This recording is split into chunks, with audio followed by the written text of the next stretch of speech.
የቱ ጋር ተጠንስሶ አገር እንደሰከረች ይታወቃል። ለነገ ማሰብ መልካም ነው፣ ግን ለነገ መጨነቅ ግን ከዛሬ ያጎለናል። የስሙኒ ዶሮማ አንድ ብር ገመድ ይዛብን አትጥፋ። በትክክል ነው።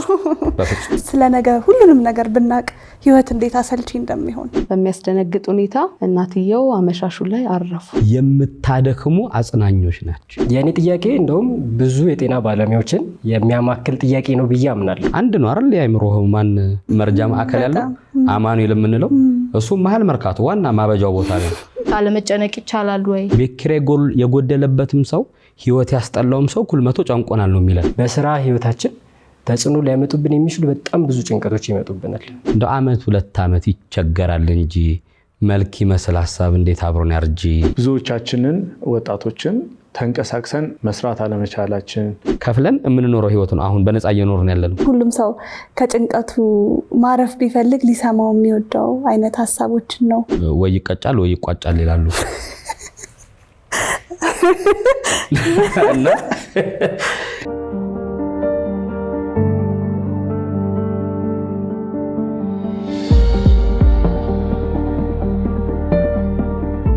ሰላም ጤና ይስጥልን ውድ ተመልካቾቻችን እንደምን ቆያችሁ? እነሆ አፍሪዛፍ የተሰኘ ሳምንታዊ ፕሮግራማችን በይፋ ተጀምሯል። አቅራቢ እኔ ህሊና ደሳለኝ እንዲሁም ከኔ ካሳምነው ዳዲ ጋር አብረን በመሆን አፍሪዛፍን ይዘንላችሁ መተናል። ዛሬም እንግዲህ እንግዶቻችን ተገኝተዋል። እንግዶቻችን እንኳን ደህና መጣችሁ። ስለመጣችሁ ከልብ እናመሰግናለን። አስዬ ዛሬ እንግዲህ እጅ ከምን በአፍሪዛፍ መልካም ህሊና በድጋሚ እንኳን ደህና መጣችሁ ለማለት እንወዳለን። በየቤታችሁም ይሄን ዝግጅት የምትመለከቱ ሁላችሁም እንኳን ለዚህ ለተወደደ ቀን አደረሳችሁ። ዛሬ እንግዲህ ያው አፍሪዛፍ መርሃ ግብራችን በባለፈው ሳምንት ሊያፈራ የሚገቡትን ፍሬዎች በጥቂቱም ቢሆን ለመነጋገር ሞክረን ነበር። ዛሬ ደግሞ ያው አንድ ገበሬ ተክሉን ከተከለ በኋላ እንዳያፈራ የሚያግዱትን ከስር አረሞች የመንቀል ስራ አብሮ ይሰራል። ስለዚህ በዛሬ ስራችን ደግሞ ሰዎች እንዳያፈሩ ያሰቡትን ህይወት እንዳይኖሩ ባለሙበት ህይወት ውስጥ እንዳይራመዱ መሰናክል ከሚሆነው ነገሮች አንዱ እንግዲህ ስለ ጭንቀት ብናወራ ብያሰብኩኝና መቼም አትጨነቁ እንደማለት በዚህ ዘመን ቀላል ምክር የለም፣ ከባድ የሚተገበርም ደግሞ እንደርሱ የለምና ቢያንስ እስኪ ስለ ጭንቀት ለምን የተወሰነ ነገር አንመካከርም ብያሰብኩልኝ። እስኪ ጥቂት ስለ ጭንቀት እናውራ፣ ትንሽ እናውጋ። እሺ አስዬ በጣም ጥሩ ርዕስ ነው የመረጥከው። በተለይ አሁን ባለንበት የቴክኖሎጂ ዘመን የዲጂታል ዘመን ብዙ ሩጫ በበዛበት ዘመን በቃ ጭንቀት የዕለት ጊዜ ፈተናችን ችግራችን ላይፍ ስታይላችን ሆኗል ማለት እንችላለን። ጭንቀትን በጣም ጥሩ ርዕስ መርጠሃል። እንዳልከው ቅድምም ሰው የሚያፈራ ዛፍ ነው፣ እንዳያፈራ ደግሞ የሚያግዱት አረሞች አሉ። ከአረሞቹም ትልቁ አረም ደግሞ ለሰው ልጅ ጭንቀት ነው። አሁን የጭንቀት ትልቁ ችግር ዛሬን ከመኖር ማገድ ነው።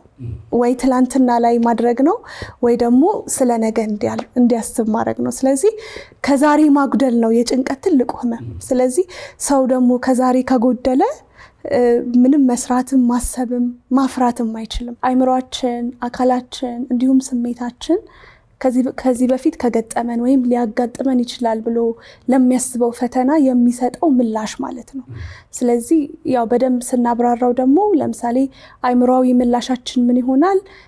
ከመጠን በላይ ማሰብ፣ ከመጠን በላይ መወጠር፣ ነገን አብዝቶ መስጋት፣ ቅድምም እንዳልኩት ካሁን ጋር መለያየት፣ አለመረጋጋት እንዲሁም ደግሞ ስሜታዊው ደግሞ ወይም ኢሞሽናል ሪስፖንሳችን ደግሞ ቁጣ፣ በጣም መጨነቅ፣ እንቅልፍ ማጣት፣ ፊዚካል ወይም ይሄ አካላዊ ምላሻችን ደግሞ ምን ይሆናል?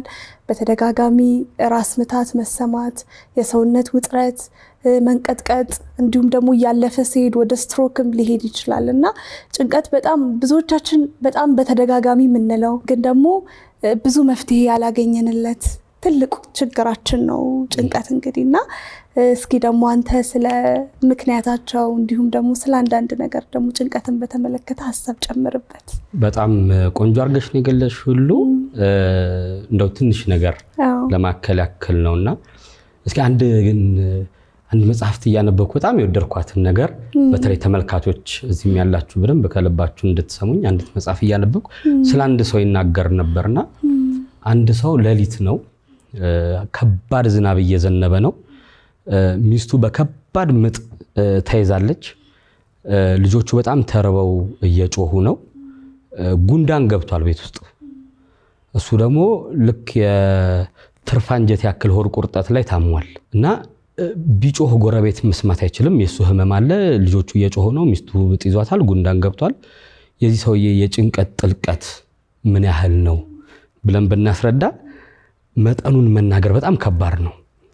አሁን ይሄ ሰው እንኳን ተጨንቅ ያለው ለማለት የሚገልጻቸው ቅርብ የሆኑ ነገሮች አሉት። በጣም ብዙ ሰዎች ግን ለተጨነቁበት ነገር ምንም አይነት ምክንያት መስጠት ሳይችሉ በዚህ ሰውዬ ልክ ግን ሲጨነቁና ከብዙ ድሎች ራሳቸውን ሲያሸሹ ከብዙ ውጤቶች ራሳቸውን ሲያርቁ እንመለከታለን። እንግዲህ ብዙ ጊዜ ጭንቀት አእምሯዊ የሆነ መልስ ነው። ያ ሁላችንም እንደምናውቀው ከአንገት በላይ አርሰው የሚባለው ከዚህ በላይ ሰው ከሆነ ብዙ ነገራችንን አእምሯችን ነው የሚያዘው። እንግዲህ በዚህ አፍሪዛፍ ፕሮግራማችን ሉዬ የሰው ልጅ በዚህ ምድር ላይ በሚኖርበት ጥቂትም ረጅምም በሚባል ዘመን ውስጥ የሚያስተናግዳቸውን ስሜቶች ደረጃቸውን ሲያልፉና ለመፍትሄ መፈናጠሪያ ሐሳብ ሲያጣ ጭንቀት የምንለው ነገሮች ውስጥ ይገባሉ። እንግዲህ በደንብ መስመር እንዲይዝ ተመልካቾቻችንም እንዲይዙን አንድ ሐሳቦችን የምናስተናግድባቸው ጉዳያችን የምናስተናግድባቸው አንድ 4 ነጥቦችን ለማንሳት ልሞክር። ያው ጭንቀት አንዳንዴ ምን መሰለሽ ቤት ኪራይ የጎደለበትም ሰው ህይወት ያስጠላውም ሰው እኩል መቶ ጨንቆናል ነው የሚለን። የትኛው ነው ጥልቅ ጭንቀት የትኛው ነው ቀላሉ የሚለውን ግን በጣም መለየት ይከብዳል። ለዛ ነው 4 እንኳን ደረጃ ብንሰጠው ያሰብኩት። የመጀመሪያው ቀላል ጉዳዮች የምንላቸው አሉ። ሁለተኛ ከባድ ጉዳዮች የምንላቸው አሉ። ሶስተኛ አሳሳቢ ጉዳይ የሚባላሉ። አራተኛ ደረጃ አስጨናቂ ይሆናል። ቀላል ጉዳይ የምንላቸው ብዙ ጊዜ ቆይ በኋላ ፈጽማቸዋለሁ፣ ቆይ የሚቀጥለው ሳምንት እጨርሳቸዋለሁ፣ ወይ በእንትና ፈጽማቸዋለሁ የምንላቸው የህይወት ጉዳዮች አሉና እነዚህ በቃ ቀላል ናቸው። ባይፈጸሙ ብዙም በህይወታችን ተጽዕኖ ላይፈጥሩ ይችላሉ። እንደነዚህ አይነት ቀላል የምንላቸው ነገሮች ግን ወደ ከባድ ሲቀየሩ ብዙ በጀታችንን ይፈልጋሉ። የጊዜ፣ የገንዘብ፣ የጉልበት፣ የሐሳብ በጀታችንን ፈልገው የሚፈቱ ጉዳዮች ይሆናሉ። እንደነዚህ አይነት ጉዳዮች ደግሞ በጣም ከጠለከሩ አሳሳቢ ደረጃ ውስጥ ይገባሉ። አሳሳቢ ደረጃ ሲገቡ እየሰጠን ያለው መፍትሄና የጉዳዩ እኛ ላይ ያደረገ ያለው ተጽዕኖ ያለ መመጣጠን ጉዳይ በጣም አሳሳቢ ደረጃ ይገባል። ልክ ይሄን ሲያልፍ ነው ጭንቀት የምንለው ደረጃ ውስጥ የሚገባው። ስለዚህ ጭንቀት ላይ ምንም ነገር ማድረግ አልችልም ብሎ ቁጭ ብሎ የማሰብ ጉዳይ ይሆናል ማለት ነው።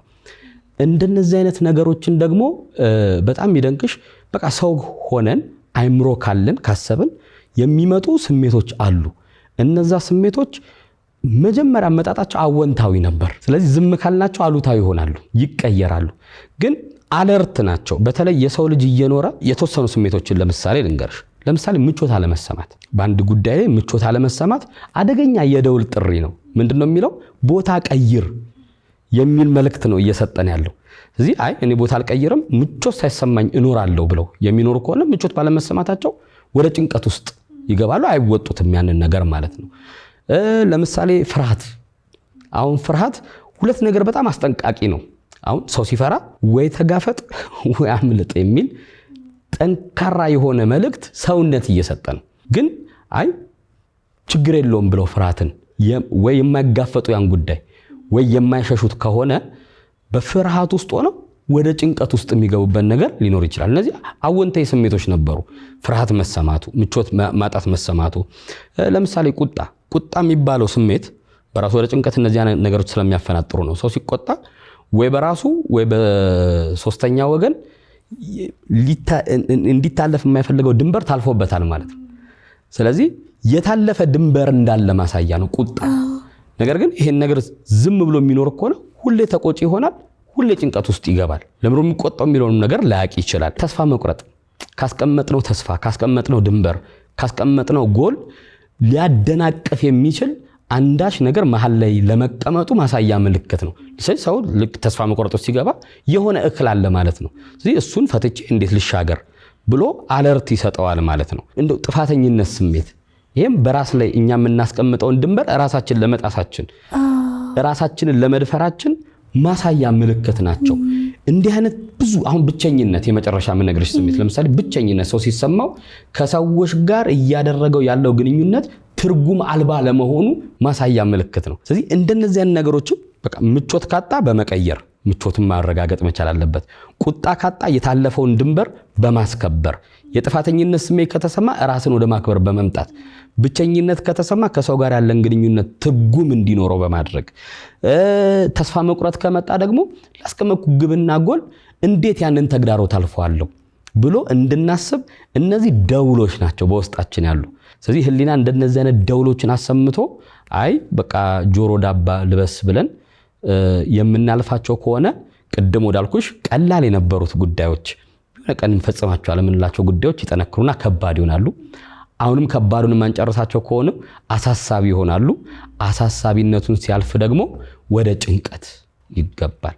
ጥቂት ስለ ህክምናም ላውራ። ይሄ ነገር በጣም አሳሳቢ ለመሆኑ ማለት ህክምና ውስጥ እንኳን የሚገርምሽ ዝም ብዬ አንዳንድ ሐኪሞችን እየጠየኳቸው ነበርና እስኪ ጭንቀት ጥሩ ነው አይደለም የሚል ነገር እና ያው በትንሹም ቢሆን ጭንቀት ቅድም ወዳልኩሽ ሐሳብ ለነገሩ ጉዳይ እንድንሰጥ ከማድረግ ከዘለለ ግን የሚታከም ህመም ነው። ኢቭን መድኃኒት እስካለው ድረስ ማለት ነውና አይምሮ ውስጥ ስለሆነ ጭንቀት የሚፈጠረው አይምሮ የሚረጫቸው ኬሚካሎች አሉ። እነዛ ኬሚካሎች ለምሳሌ ህሉዬ እንግዶቻችንም መንገድ ላይ እየሄዳችሁ ድንገት ውሻ ቢጮ ባላሰባችሁበት ሰዓት በቆምንበት ደንግጠን ልባችን ይመታል። ስለዚህ በዛ ሰዓት ህሊናችን የረጨው የሆነ ነገር አለ ማለት ነው። አይምሮአችን የረጨው ኬሚካል አለ ማለት ነው። ስለዚህ የልባችንን እኛ ልብ ምታት ማለት ምንለው እና በህክምናው ግን ምንድነው የሚሉት ደም በጣም ይረጫል እና ላስቲክ ስለሆኑ የደም መዘዋወሪያችን በጣም ደም በሄደ ቁጥር እዛ ውስጥ ግፊት ይበዛና ግፊት ለምንለው በሽታ፣ ስትሮክ ለምንለው በሽታ፣ ለኩላሊት በሽታ ኢቭን እና ተዛማጅ ለሆኑ ሌላ የጤና ጉዳቶች ትልቅ መሰረቱ ጭንቀት የምንለው ነገር ነው። ስለዚህ በጣም አሳሳቢ ጉዳይ ነው ማለት ነው። ጭንቀቱ ሰው ሲገባ ጤናውን ከመበከሉ ባሻገር ትዳሩን እስከማፍረስ፣ ጓደኝነት እስከማፍረስ፣ ቤተሰብ እስከመረበሽ፣ ስራ እስከማቋረጥ ኢቭን ሰውነት ፊዚካል ነገር እንኳን ይቀንሳል። ምክንያቱም የመጨረሻ ነጥብ የምነግርሽ ምንድነው ይሄ አይምሮሽ ያን ነገር ሲያዝ ማለት አሁን ጭንቀት የሚባለው ነገር የሆነ አደጋ እንዳለ ማሳያ ነው ለሰውነት እና አይምሮሽ ያን ነገር ለማቋቋም ብዙ ነገር ይዘጋጃል። ግን ከምንም ነገር ጋር አናጋፍጠው። ብናጋፍጠው በድካም በላብ በሆነ ነገር ይወጣል። ስለማናጋፍጠው የተዘጋጁት ነገሮች እዛው ስበው ነው የሚቀሩት። ስለዚህ ወንዶቹ ላልተፈለገ ውፍረት፣ ሴቶቹም እንደዛው ላልተፈለገ ውፍረት የሚያበቃቸው እኛ ጋር እንግዲህ ያው ሰው ሲወፍር ተመቸ ነው የሚባለው። በጣም ውስጥ እዛው ግን ሲታይ በጣም ጭንቀት ውስጥ ነው የሚወርቀውና ጭንቀት በመንፈሳዊውም በዓለማዊውም በሳይንሱም በስነ ልቦናውም በአገራዊ ልማድም በቤተሰባዊ ሁኔታም ሰው እኖርበታለሁ በሚለው በስጋዊም በመንፈሳዊም በነፍሳዊም ጉዳዮች ላይ በፍጹም የማይመከር ነው። ደግሞ ሳንጨነቅ ደግሞ መኖር አንችልም። እንጨነቃለን በአንድም በሌላውና በእንደነዚህ አይነት ጉዳዮች ላይ እስኪ ተመልካቾቻችንም እንደ አንዳንድ ሐሳቦች ካላቸው ጥያቄዎች ካላቸው እስኪ ሐሳቦቻችንን በጥያቄ ያንሸራሸረን ብናያቸው በያሰኩኝ። በደንብ በጣም ቆንጆ ሐሳብ ነው ስለ ጭንቀት ያካፈልከን። በጣም እናመሰግናለን። እንግዲህ ስለ ጭንቀት ደግሞ ይህንን ካልን ከተመልካቾቻችን ደግሞ ህይወታዊ ጥያቄዎችን እንቀበል። እሺ በቅድሚያ እድሉ ስለተሰጠኝ አመሰግናለሁ። ጽዮን እባላለሁ።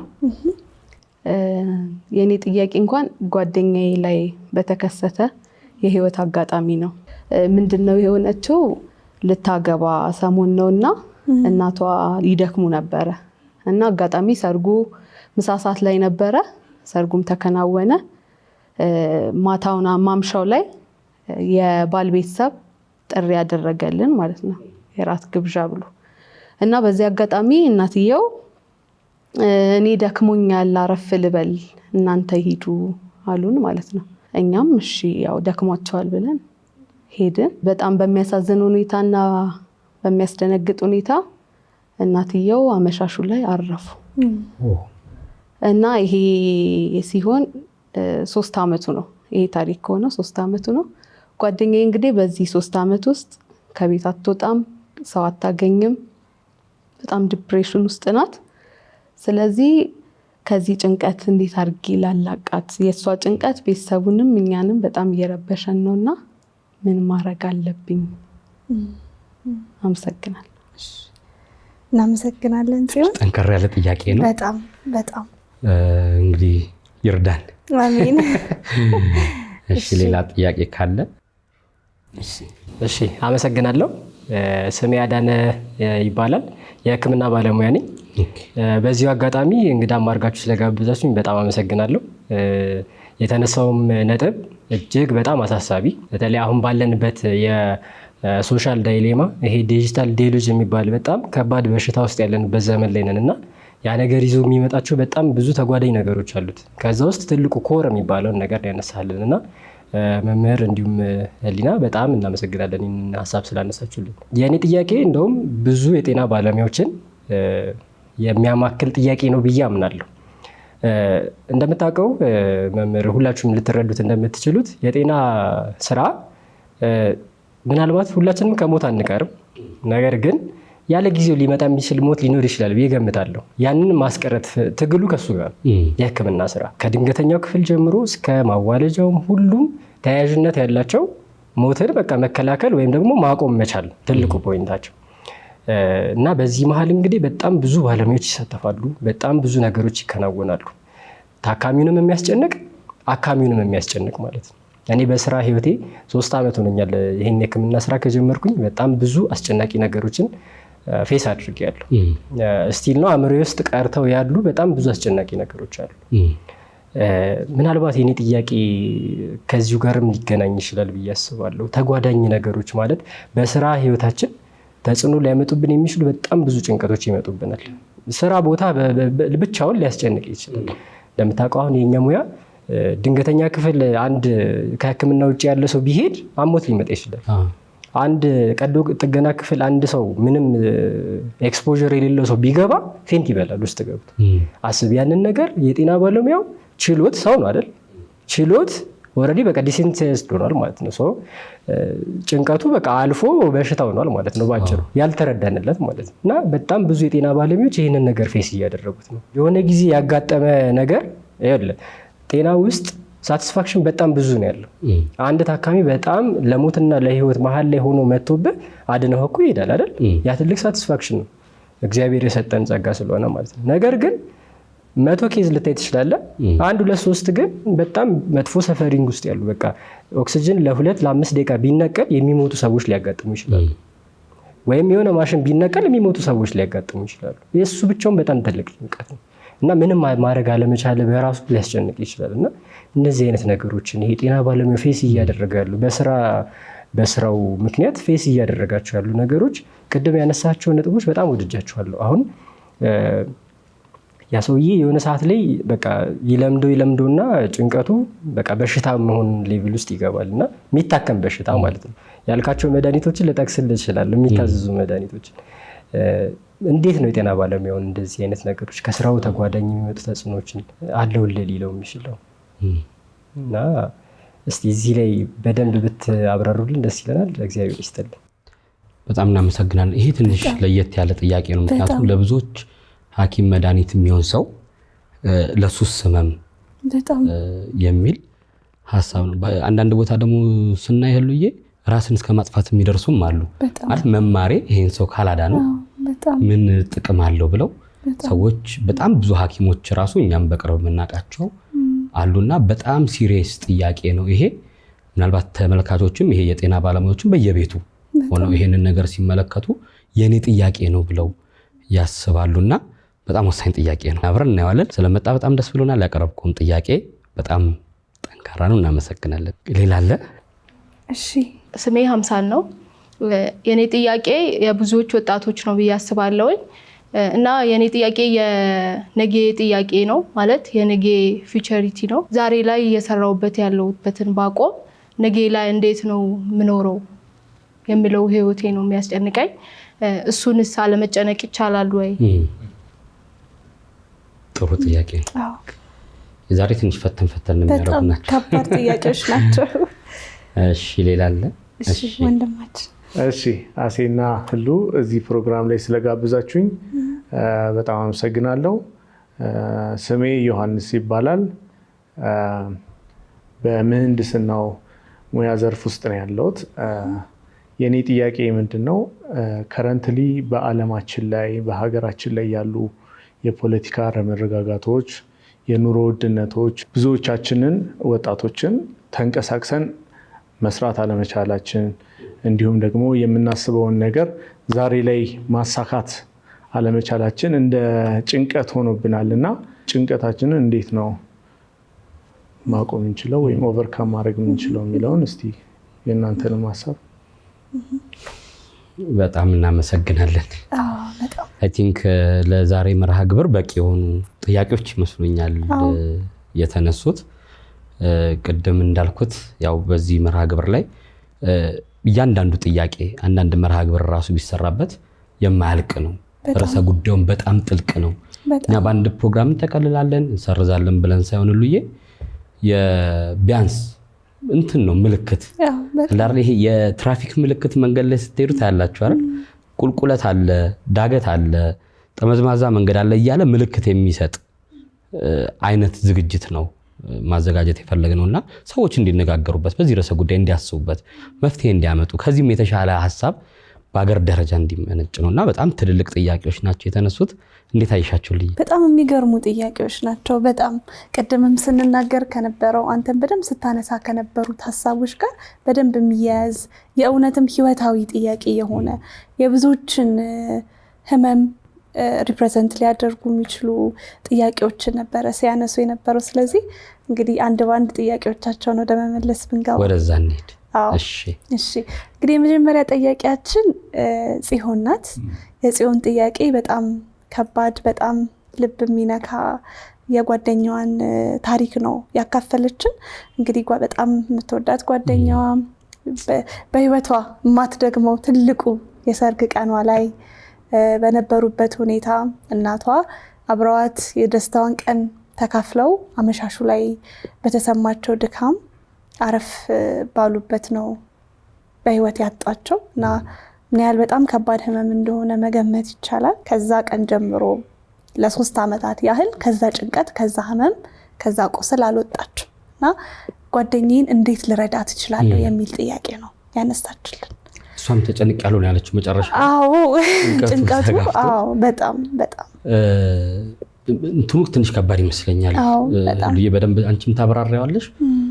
አንድ ብቻ ነገር ብቻ ለመናገር ነው እንጂ በደንብ እንገባበታለን። ምንድነው ይሄ በተለይ ሰው ከሞተባቸው በኋላ ሰዎች በጣም ጭንቀት ውስጥ የሚገቡት ምናልባት እህታችን ጠየቀችው እንጂ በየቤቱ በየጓዳው በየሰፈሩ ያለ ትልቅ ጥያቄ ነውና እኔ እንደውም ይሄን ብቻ መሰረት አድርገን ምናልባት በቀጣይ መርሃ ግብር እንሰራበታለን።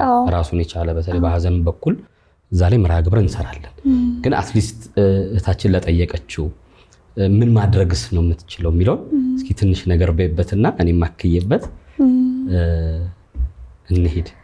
እንግዲህ በጣም ከባድ ነው ማለት እዚህ ጉዳይ ላይ በቀላሉ ተጽናኑ እንዲህ ነው ብሎ የሰው ህይወት ላይ የሰው ሐዘን ላይ አስተያየት መስጠት በጣም ከባድ ነው።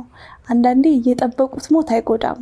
ያስታመሙት የጠበቁት እንደዚህ ነው ተዘጋጁ ተብሎ የጠበቁት ሞት አይጎዳም።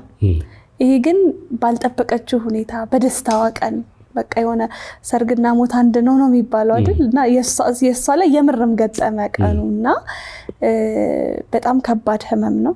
ግን ደግሞ ሞት በሁላችንም የህይወት መንገድ ውስጥ የማይቀር አጋጣሚ ነው።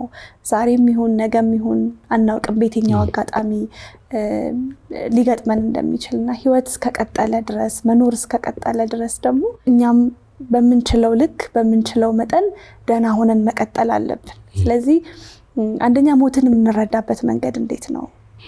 ትልቁ ጥያቄ ተቀብለዋላችሁ ወይ?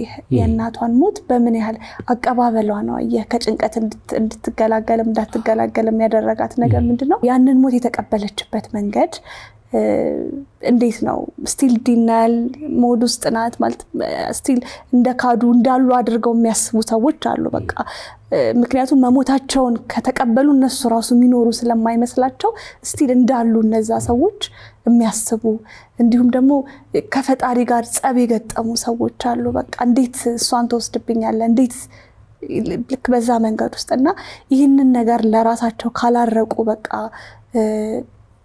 ሞትን የሚረዱበትን መንገድ ሞትን የሚቀበሉበትን መንገድ እስካላስተካከሉ ድረስ ከእንደዚህ አይነት ጭንቀት መውጣት በጣም ይከብዳቸዋል። እና እሷ ጋም ያየሁት ነገር ምንም እንኳን የእናት ሐዘን በቀላሉ የሚረሳ ባይሆንም ግን ከዚህ ጋር የተያያዘ ህመም ይመስለኛል የእሷም ህመም። እና እስቲ አንተም አንዳንድ ጉዳዮችን ትንሽ ከበድ ያለ ነው። እንዳልኩት ብቻውን ራሱን የቻለ መርሃ ግብር እንሰራበታለን። ግን አንዳንድ ጊዜ ከዚህም በፊት በባለፈው መርሃ ግብር አንድ ያልነው ነገር ነበር። አንዳንዴ ሰዎች የደረሱበት የችግር ጥግ እዛ ድረስ ወርደን የማንረዳቸው ከሆነ ብዙ ጊዜ እኛ የምናደርጋቸው ነገሮች ከዛ ነገር ውስጥ እንዳይወጡ ያደርጋቸዋል። የሚገርም አንድ ታሪክ ልንገርሽ። ወሎ ውስጥ ድርቅ ነበር እና ወሎ ውስጥ ድርቅ በነበረበት ሰዓት አንድ ትልቅ አባት በቃ ይሄ በሰፈራ ይነሱ ነበር እና በቃ አይነሱ እርሶ ቢያንስ ለአካባቢው ምስክር ሆነው እንዲቆዩ የተወሰኑ ከብቶች አሉ፣ ከብቱን ይዘው እዚህ ተቀመጡ ብለው ሽማግሌው ብቻ እዛ እንዲቀመጡ አድርገው ሌሎቹ በሰፈራ ተነሱና እንግዲህ ልጆቻቸው፣ ባለቤታቸው፣ ዘመዶቻቸው ሁሉ በረሃብ የተነሳ ሄደዋል። ከዛ አካባቢ ጠንካራ ግጥሞችም ይነገሩ ነበር አይደል? ቀና ብዬ ባዩ ሰማዩ ቀለለኝ፣ እሱንም ሰፈራ ወሰዱት መሰለኝ እንኳን እስከማለት ፈጣሪ እስከመሞገት የተደረሰበት ነውና አንድ ከሌላ አካባቢ ሄደ ነጋዴ። ሰውየው አንድ ዛፍ ስር በጣም ተክዘው፣ ያው ከብታቸው አጠገባቸው ነበር እንዳጋጣሚ፣ በጣም ተክዘው እንግዲህ ምን ያህል ችግር ውስጥ እንዳሉ የሚያውቁሳቸው ናቸው። እና አንድ ሌላ ሰው መጥቶ ምን ይላቸዋል? እንደው ይሄን በሬ 20 ብር ልግዞት ይላቸዋል። እና ዝም አሉት። እሺ በቃ 40 ብር ልግዞት ይላቸዋል። ዝም አሉት። በቃ 60 ብር ላርግሎት፣ አሁን ችግር ስላለ ከሚሞቱ እኔ ልግዞት 60 ብር ላርግሎት ሲል ነው ሰውየው ቀና ብለው አይተውት ገበያ መሃል ሆኜ ነው እንደምታያሉት። ችግር ውስጥ አይደለም ወይ? ረሃብ ውስጥ አይደለም ወይ? ስለዚህ አንዳንድ ሰው ሄደን ተጽናና እንዲሁን ስንለው እሱ የደረሰበት ጫፍ ጋር ደርሰን ላይሆን ይችላል። እንደው አንድ መጽሐፍ ቅዱስ ላይ ያነበብኳትን በተለይ እታችን ጽዮንም ላነሳቸው ሄዳ ማድረግ ስላለባት እንደው ትልቅ መድኃኒት ይሆናል ብዬ ብዙዎቻችን እንድናስተውለው ይገባል ብዬ ማሰባትን እንደው አንድ ታሪክ ባነሳ። ኢዮብ ሁላችን እንደምናውቀው እንግዲህ የትዕግስት አባት ነውና ኢዮብ ላይ የወረደበት መከራ የደረሰበት ነገር እንግዲህ በቃላት የሚገለጥ አይደለም። በአንዱ ችግር ላይ አንዱ ተደርቦ እንግዲህ 10 ልጆችን ባንዴ ማጣት፣ በቁስል መመታት፣ ሀብትን ማጣት፣ በቃ ብዙ አይነት መከራ ካስተናገደ በኋላ 3 ጓደኞች አሉት እና እነርሱ መጥተው እንደው እንዲህ አንዳንድ ሰውን መርዳት ብንችል ብዬ ስለማሰብ ነው። እና 3ቱ ጓደኛሞቹ ኤልፋዝ፣ ሶፋርና ቤልዳዶስ ይባላሉ። እነዚህ ጓደኞቹ መጥተው ምዕራፍ 2 ላይ ምንድነው የሚለው? ለ7 ቀን ያክል አብረውት ሆነው ዝም አሉት ነው የሚለው። ምንም ነገር አልተናገሩትም። እና አንዳንድ ሰው ስንረዳ በተለይ የደረሰበት ሐዘን የገጠመው ችግር ሆኖ እንድናማክረው እድል አይሰጠንም። ስለዚህ ለ7 ቀን ያክል ዝም አሉት ይላል። በጣም ነው የሚገርመኝ። ከዛን የሚገርምሽ ሄዶ ልክ ምዕራፍ 13 ላይ ሲደርስ መናገር ጀመሩ 3ቱ ጓደኛሞች። ይሄ ችግር እኮ እንዲህ ብታረግ ይቀልሃል ብለው አስተያየት መስጠት ጀመሩ። እና ኢዮብ ይላቸው የነበረው ነገር ምንድነው? ምን አልዝም ብትሉ ነው። ተመችቶት ነበር የነሱ ዝምታ። ምክንያቱም ህመሙ ነው የሚሰማው። አንዳንዴ እኛ ምክር የማይሰማቸው አሉ። ህመሙ ነው የሚሰማቸው፣ ስቃዩ ነው የሚሰማቸው። እነሱ ጋር ያለው ጉዳይ ነው አቅም የሚሰጣቸውና ምን አልዝም ብትሉ ይላቸዋል። ከዛ ልክ ምዕራፍ 16 ላይ በጣም ሲያበዙበት ንግግር የምታደክሙ አጽናኞች ናቸው ይላቸው። የምታዝሉ የምታደክሙ። ስለዚህ ለካ ሁሉንም ሰው ማጽናናት በቃል ብቻ ላይሆን ይችላል። ድንጋጤው ያለበት ጥግ የወረደበት መጨረሻ እኛ ውጣ ስላልነው ከዛ ነገር ውስጥ ተላቀቅ ስላልነው ላይወጣ ይችላል። እንኳን ይቅር ለደረሰበት ለሰው ያስደነግጣል ጥያቄው። እኛ ለሰማነው የሰርግ ቀን ማለት ራሷን ጥፋተኛ አድርጋ ነው የምታስበው። ባላገባ አትሞትም ነበር እናቴ ነው የምትለው አይደል? የሚቀጥለው ሳምንት በደንብ እናየዋለን። አንዳንዴ የሆነ ነገር ለመቀበል የግድ እንደዛ መሆን አለበት ብለን ባናምንም ግን አንዳንዴ በቃ ሸክማችን ይሄ ሳናስበው የምንሸከመው ሸክም አድቅቆ ስለሚጥለን በጣም እሱ ችግር ስለሚፈጥርባት እኔ የመጀመሪያ መፍትሄ የሚመስለኝ አብረናት ሆነን እንደው ዝም ብንል ብዬ አስባለሁ። ስናወራ ምክራችንም እንደው አንዳንድ ሰው በነገራችን ላይ እንዳይወጣም ከዛ ሐዘን የሚያደርጉት ምክራቸው ነው አይደል? ያባብሱታል። አንድ ሙዚቃ ላይ የሰማሁት የዘንድሮ አዋቂ ደርሶ ጨዋ መሳይ ፀሐይሉን ይላል የጨለመበት ሲያይ የሚል ልክ የጨለመበት ሲያይ እሱ የሚያበራ እሱ የሚያጽናና አይነት አንድ ለጨዋታ አንድ ነገር ልንገራችሁ። አንዱ ማጽናናት አይችልም አሉና ለቅሶ ሄዶ አያውቅም በፍጹም። እና ለቅሶ ማሄደው ሀዘን እንዳያጸና ነው። አንድ ቀን የጓደኛው ሚስት ሞተች። ጓደኞቹ የጓደኛ ሚስት ነው የሞተችው። ህፃን ልጅ አለቻት እንዳጋጣሚ ሟቿና ህፃን ልጅ ጥላን የሞተችው የጓደኛ ሚስት ነች። ስለዚህ ሀዘን መድረስ አለበት ብለው በጣም ሲያስገድዱት በጣም ተጨነቀና በሄድ ግን ባስቀየመውስ በመናገረው ነገር እና አጠገቡ የነበረው ጓደኛው ምን አለው? ለምን እኛ ስናጽናና ከኛ አፍ ላይ እየሰማ ደግመው ማለት ጥሩ የማጽናናት ዘዴ ማለት ነውና እሺ ብለው ሄደ። አንድ ጓደኛው ህፃን ልጇ መታ እግራቸው ስር ስታለቅስ አባቷ ጓደኞች ስለሆኑ ሚጣይዞሽ አንቺ እናት የኔም እናት ነች፣ የኔም ብቻ አይደለችም የሱም የሁላችንም እናት ነች እና እኛ ያዘንን አይደለም ልጆቿ ከልጆቿ አንቺ ነሽ የምታዝኙ እና ተጽናኝ ይላታል። በሳት እውነት የኔ እናት የናንተም እናት ነች ያንተም የሱም ነች ከልጆቿ እኔ ነኝ የማለቅሰው እንደዛ ከሆነ አላለቅስም ብላ እንባዋ ካይኗ ሲደርቅ ያያል ያሰነፍሰው እና ማጽናናት እንደዚህ ቀላል ነበር ወይ የሚለውን ነገር ማንሳት ስለፈለኩ ነው። እንዲቀላል ነው ወይ ማጽናናት? እስከዛሬ ለቅሶ ያልኩ ለካ ዝም ብዬ ነው ብሎ ጓደኛቸው መጥቶ ሲቀመጥ የሚገርምሽ ማንንም እንዳይቀርመው ቀደም ብሎ አይዞ ያንተ ሚስት ማለት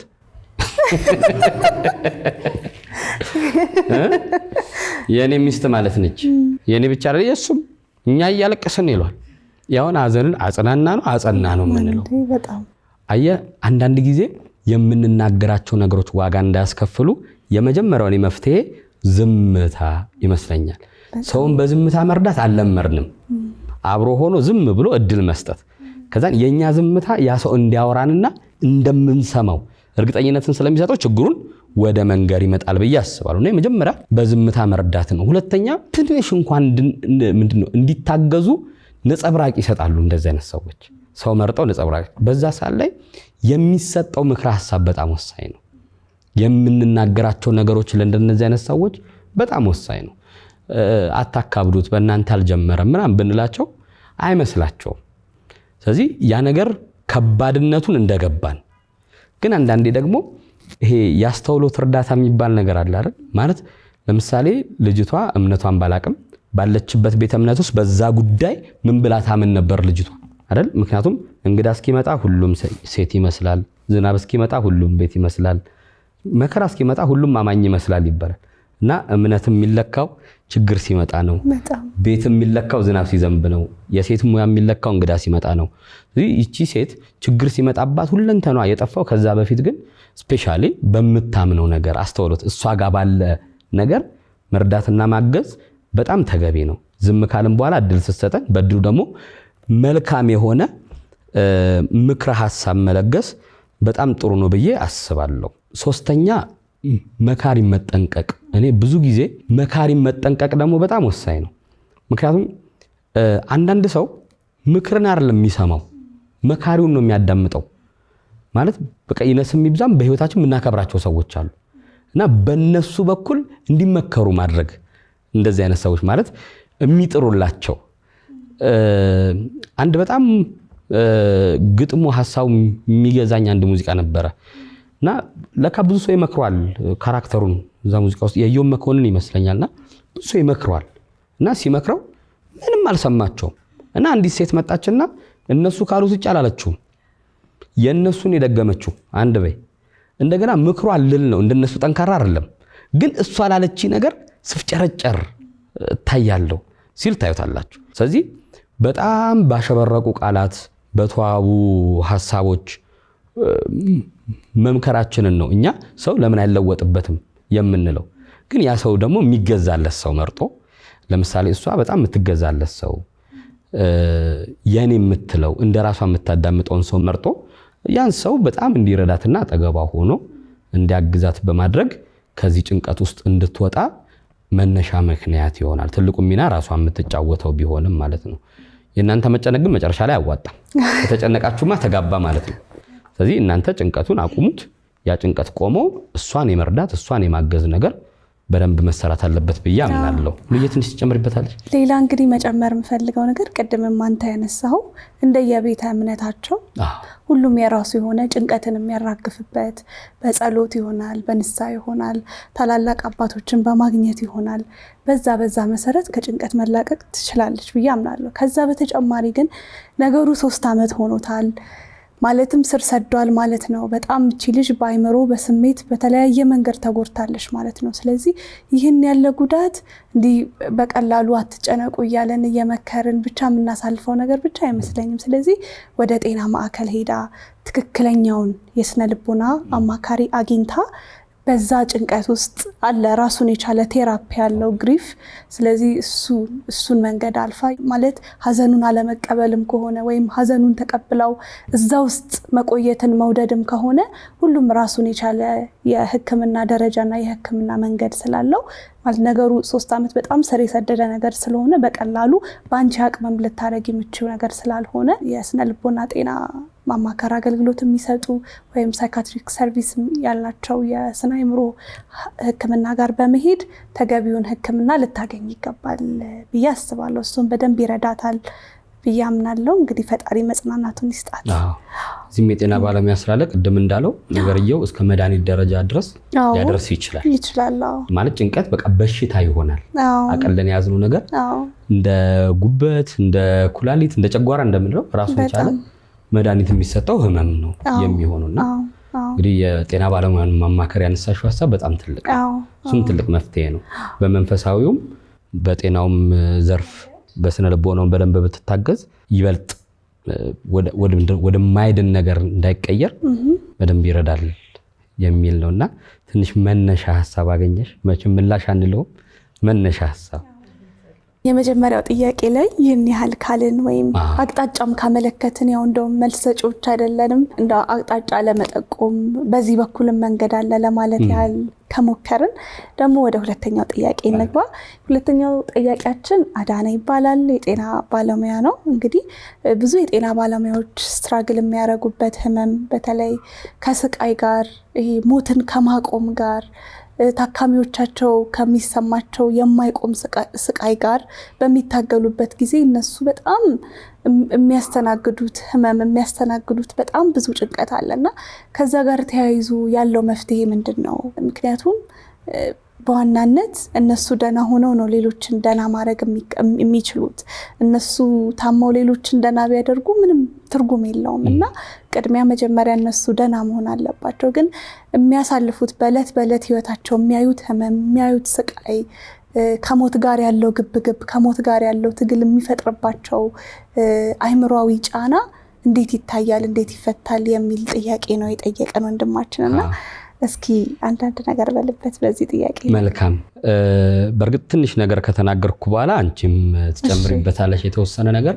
ያው በህክምናው ዘርፍ እሱ ይበለን እንጂ ይሄ በተለያዩ ሙያዎች ላይ የተሰማሩ ሰዎች የሚገጥማቸው ችግር ነው። በተለይ ሰዋዊ ከሆኑ ጉዳዮች ጋር ለምሳሌ መርማሪዎች ከፍተኛ የሆነ ሰው ግድያ አይተው ያው ያገዳደል ምናልባት በጣም ሰቅጣጭና ዘግናኝ ሊሆን ይችላል። ከባድ የሰው ማጥፋት የምንለው እሱን ሲመረምሩ ውለው ማታ ገብተው በሰላም ይተኛሉ ብሎ መቼም አናስብም።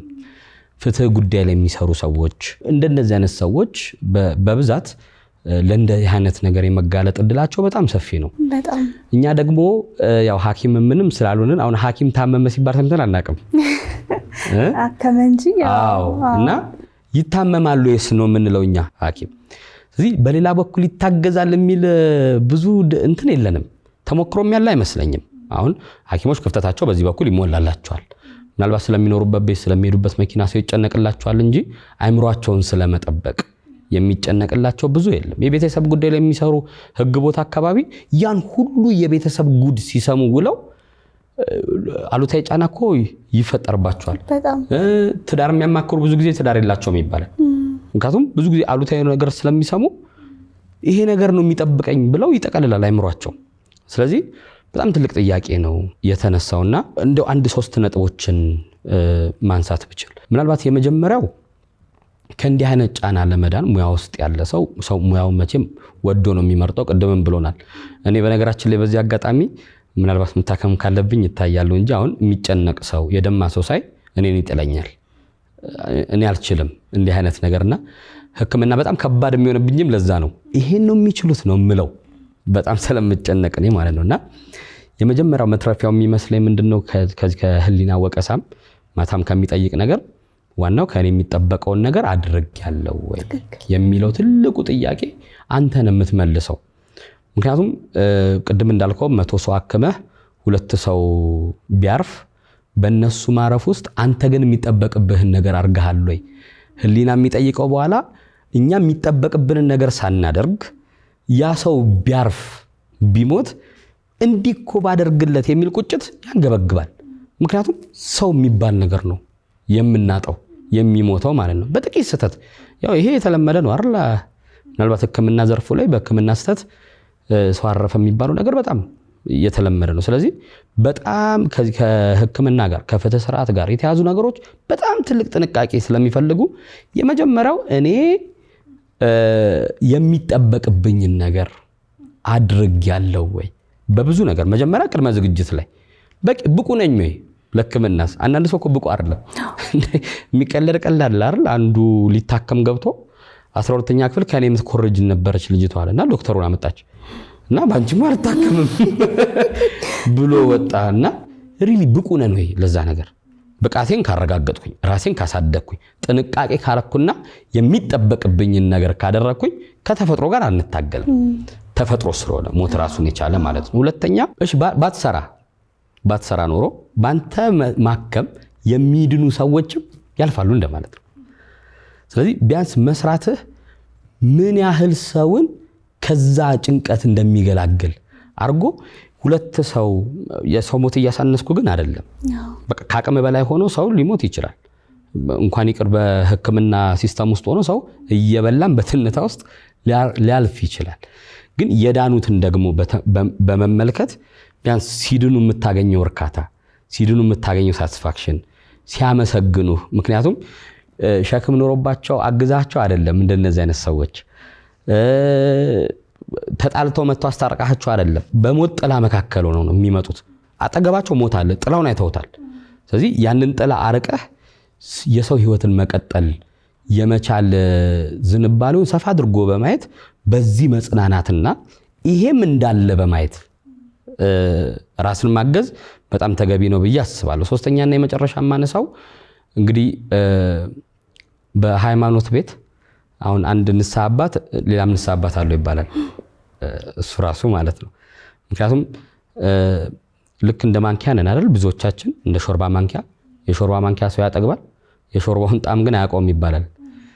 ምክንያቱም ሐኪም ታሞ ሐኪም ፊት ይቆማል፣ ወጌሻ ተሰብሮ ወጌሻ ፊት ይቆማል። በቃ ትላንት ረጅ የነበረ ዛሬም ሊረዳ ይገባልና እንዲህ አይነት እክሎችን ሊያስወግድ የሚችሉ መፍትሄዎችን ራሱ ላይ መውሰድ አለበት። ከአማካሪዎች ጋር አብሮ መሆን አለበት። ውጭ ሀገር አለ በነገራችን ላይ እንደዚህ ሐኪሞች ምናምን አላቸው አማካሪ ለብቻቸው እንትን እንዳይሉ ማለት ነው። በቃ ምን አርጋሃል? ለምሳሌ አንድ አማካሪ ጎን ካለ አንድ ሰው ሲሞት አንተ ምን አርጋሃል ብሎ ግሪን ካርድ ይሰጣል። ይሄኔ ነገር አርጌ ነበር እኮ ከዚህ በላይ ማድረግ አትችልም ነበር ይላል።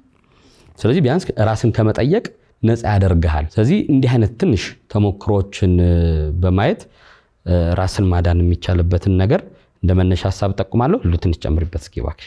እሺ፣ በጣም አሪፍ ሐሳብ ነው ያነሳው። እዚህ ላይ እንግዲህ እኔ ምን እንደምጨምር አላውቅም። ብቻ እንዲሁ አንድ የሕክምና ባለሙያ አንድ ወዳጅ ነበረኝና ምንድነው አሁን በጣም በብዙ ህመምና በብዙ ስቃይ ውስጥ ነው የምትቆዩትና እንዴት ነው ከዛ ኖርማል ህይወት እየገፋችሁ ደስተኛ ህይወት የምትኖሩት? እዚህ ጋር ደም፣ እዚህ ጋር ሞት፣ እዚህ ጋር ስቃይ እያየህ አይነት ነገር ነው የጠየቅኩትና ምንድነው እሱ የመለሰልኝ መልስ ልክ ጋውኔን ካወለኩ በኋላ ሐኪምነቴን ረሳዋለሁ ነው ያለኝ። ማለት ከዛ በኋላ ከህክምና ጋር የተያያዙ ጉዳዮች በቃ ጭራሽ የማይገናኙ ነገሮችን ነው ማድረግ። ጓደኞቼ ጋር ሲሄድ ስለ መጽሐፍ፣ ስለ ታሪክ፣ ስለ ፖለቲካ፣ ስለ ተለያዩ ጉዳዮች በማንሳትና በማውራት ነገሩን ለመርሳት ሞክራለሁ። ማለት ዓለም አንድ ቦታ ብቻ ሆስፒታል ውስጥ ብቻ አይደለችም።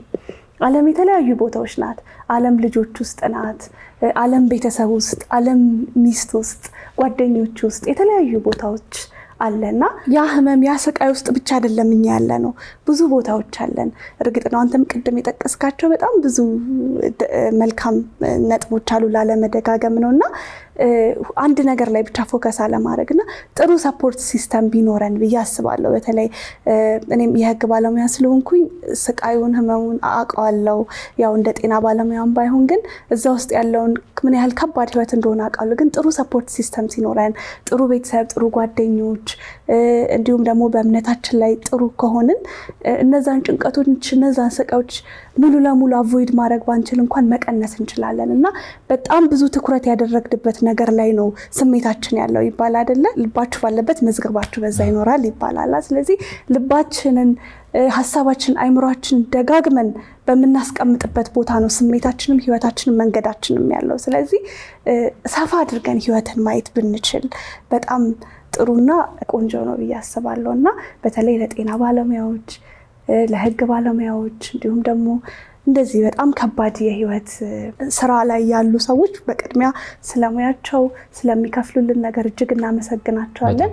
ከዛ ውጪ ግን እነሱ እየታመሙ እነሱ እየቆሰሉ እነሱ እየደከማቸው እኛን እንዲያድኑ አንፈቅድም አንወድምና ጥሩ እንዳልከው በህክምናውም ራሱን የቻለ ቴራፒ ራሱን የቻለ ያንን ህመም ያንን ስቃይ የሚያወጡበት መንገድ አለ። ከዛ ውጪ ግን ይሄ ከህክምና ውጪ ያለው ህይወታቸው ግን በጥሩ መንገድ ሊታገዝና ሊረዳ ይገባል ብዬ አስባለሁ። እናም ደግሞ ሌላ የህክምና ባለሙያ ስትሆን ሆስፒታል ብቻ አይደለም የጤና ባለሙያ የምትሆነው። በየሄድክበት ቦታ በየተጋበዝክበት ቦታ ለቅሶም ቤት ይሁን ሰርግም እንዲሆኝ እንደዚህ ሆኖ ምናምን ስልክ ራሱ ማታ ላይ በ3 ሰዓት በ4 ሰዓት እንዲሆንኩ ምናምን ብሎ ሰው እየደወለ ያስጨንቃልና ሆስፒታል ብቻ አይሆንም ህይወት። ስለዚህ ያንን በጥሩ መንገድ ልናጥራው ይገባል። በጥሩ መንገድ የኛም ደህንነት የኛም ሰላም መሆን በጣም ዋጋ ስላለው ራሳችንን የምናድነው ከፈጣሪ በታችኛ ስለሆንን እንደዚህ አይነት ርዕሶች ሲነሱ ወይ ወደ ህክምና ቦታ እንዲሄዱ ወይ ራሱን የቻለ ቦታ እንዳለው ብቻ እነሱም ከህክምና ውጪ ሌላ ህይወት እንዳላቸው እኛም እንደ ሰው ልንረዳቸው ይገባል። የጤና ባለሙያውም ደግሞ ባውንደሪ ሊኖረው ይገባል ብዬ አስባለሁ። ትልቅ መልስ ነው። አዎ። በተረፈ ግን ሙያህን ውደደው። ትልቅ ሙያ ነው። እንግዲህ ከእግዚአብሔር በታች ትልቁ ሐኪም ነው። እንደውም እውነት እንፈታተሽ ከተባልን የእግዚአብሔርን አማራጭ ብዙዎቻችን የምንጠቀመው መጨረሻ ላይ ነው። ሐኪም ለሐኪም ቤት የታመመውን አሯሩጠ ነው ልክ እንደሚሞት ስናቅ ነው በቃ ይቁረብ የምንለው ወይ ጸበል ይሄድ የምንለው እና እናንተን ነው ሁሉም ሰው የሚያስቀድመው። ስለዚህ እናንተ አይምሯችሁን ጠብቃችሁልን በደንብ እንድታክሙን አደራ ነው። በቃ መልሳችን አደራ ነው። ራሳችሁን ጠብቁልን። ሌሎቻችን ተጽዕኖ አንፍጠር። አዎ በደንብ ጥሩ ተመለሰልህ አይ ቲንክ። እሺ እግዚአብሔር ይስጥልን። አሜን። እንግዲህ ሶስተኛ ጥያቄያችን ደግሞ ወይዘሪት አምሳል ትባላለች። አምሳል እንግዲህ ጠይቃችን ጥያቄ ምንድነው? ስለ ነገ አብዝቼ ይጨነቃለሁ ነው ማለት አሁን ያለሁበት አሁን ያስኩት አሁን የተገኘሁበትን ቦታ ባጣ ነገ ምን ሆናለሁ የሚል ከመጠን በላይ የሆነ ጭንቀት አለኝና በዚህ ሳለ መጨነቅ እችላለሁ ወይ? ስለ ነገ ሳለ ማሰብ እችላለሁ ወይ እንደወጣት ብላናለችና ስለሷ ደግሞ ምን አይነት መልስ አለ ሐሴ? እሺ እንግዲህ ተመልካቾች በየቤቱ ይሄንን መርሃ ግብር በያላችሁበትም የምትከታተሉ በሚነሱት ርዕሰ ጉዳዮችና በሚሰጡት ሐሳቦች ላይ የራሳችሁን አስተያየት በየሐሳብ መስጫው ላይ እንድትሰጡን በዚሁ አጋጣሚ በመናገር እንግዲህ ነገ ማያስጨንቀው የለም። ትክክል። ግን አንድ በጣም ወዳት ስነቃል ነበረች። እንደው ዓመት 2 ዓመት ይቸገራል እንጂ መልክ ይመስል ሐሳብ እንዴት አብሮን ያርጂ ይላሉ ገጣሚዎች። ግጥሙን እየወሰርኩብሽ ነው እንዴ? እኔ እኮ ጸጋዬን ተነጠቅኳል እኮ እና መልካችን ይመስል በጣም ረጅም ዓመት አንድ ሐሳብ አብሮን ይዘልቃል። ከዚህ መካከል አንዱ ነገ የሚለው ቃል ነው። ከ10 ዓመት በፊት ነገ አስጨንቆናል። ከ10 ዓመት በኋላ ዛሬም ነገ ያስጨንቀናል። ከብዙ ዓመት በፊት ዛሬያችን ነገ ነበረ። እስቲል ዛሬም ግን ነገ የሚል ጭንቀት ውስጥ ነው ያለነውና የመጀመሪያው እንግዲህ ነገና ህፃን እንደያዡ ነው ወይ ይቀጫል ወይ ይቋጫል ይላሉ። እና ነጋችን ጥሩ አድርገን የምንይዘው ዛሬ ላይ የምንሰራው ከሆነ ጥሩ ሆኖ ይቋጫል፣ ካለበለዚያ ግን ይቀጫል። በጣም ብዙ ሰዎች ነጋቸውን የሚያበላሹት ዛሬ ላይ ነው። ትክክል። አይ ስለ ነገ ምንም አታስቡ የሚል ምክር ሀሳብ መስጠት አንችልም። በጣም ምክንያቱም ነገ የሚባለው ነገር ብዙ ሩቅ አይደለም። አሁን ባለንበት ሰዓት ቶሎ የምንደርስበት ነው። ግን ዛሬ ላይ የምንሰራው ነገር ደግሞ አለ። በሌላኛው አቅጣጫ ደግሞ ከነገ ተበድረንም ዛሬ አንጨነቅም።